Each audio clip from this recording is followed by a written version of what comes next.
بسم اللہ الرحمن الرحیم۔ اللہ تبارک و تعالیٰ کا ارشاد گرامی ہے فَلَا تُزَكُّوا أَنفُسَكُمْ هُوَ أَعْلَمُ بِمَنِ اتَّقَى، کہ تم اپنی پاکیاں نہ بیان کیا کرو، وہ اللہ بہتر جانتا ہے کہ کون متقی پرہیزگار ہے۔ اس آیت مقدسہ میں اللہ تبارک و تعالیٰ نے اپنے آپ کو اچھا جاننے سے منع فرمایا ہے اور اپنی ہی پاکیاں بیان کرنے سے منع کیا ہے۔ بالفرض اگر کوئی اپنے آپ کو اچھا سمجھتا ہے اور دوسروں کو گناہ گار سمجھتا ہے، بدکار سمجھتا ہے، تو اس کا نقصان کیا ہے؟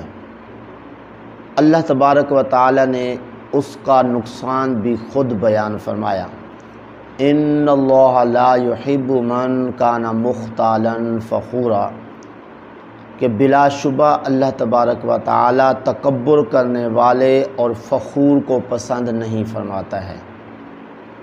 فخور کسے کہتے ہیں؟ فخور اس شخص کو کہتے ہیں کہ جو ہر وقت اپنے گیت گاتا رہے، میں اتنا بڑا پڑھا لکھا ہوں اور میں اتنا بڑا سخی ہوں، میں اتنا بڑا قاری ہوں، تو اس طرح اپنی ہی تعریفوں میں لگا رہے اور اپنی ہی اچھائیاں بیان کرتا رہے، اپنے گیت گاتا رہے، اس کو کہتے ہیں فخور، اور ایسے شخص کو اللہ پسند نہیں فرماتا ہے۔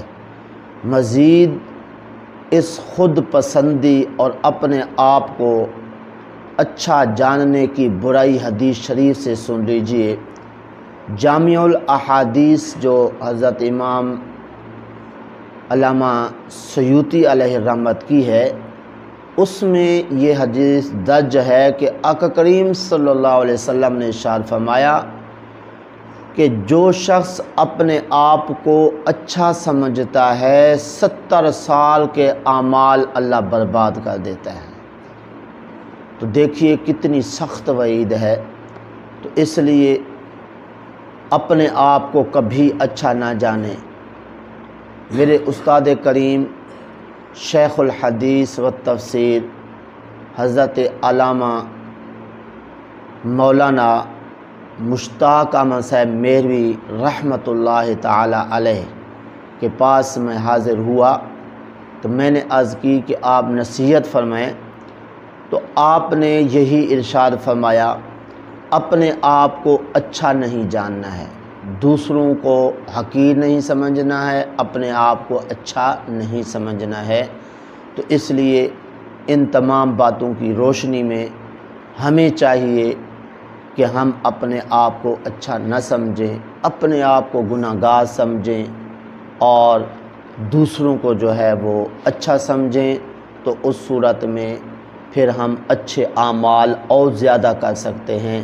جب اپنے آپ کو اچھا سمجھیں گے تو پھر دل میں یہی خیال آئے گا اتنی نیکیاں تو کر چکا ہے، اتنا علم پا چکا ہے، تو آگے پھر تو نے اتنی محنت اور کاوش کر کے کیا کرنا ہے۔ تو اس لیے اللہ تعالیٰ اور اس کے رسول کے آج کے 2 فرامین سے ہمیں عبرت حاصل کرنی چاہیے کہ اپنے آپ کو کبھی بھی اچھا نہ سمجھے۔ دعا ہے اللہ تعالیٰ کی بارگاہ میں جو کچھ کہا عمل کی توفیق عطا فرمائے۔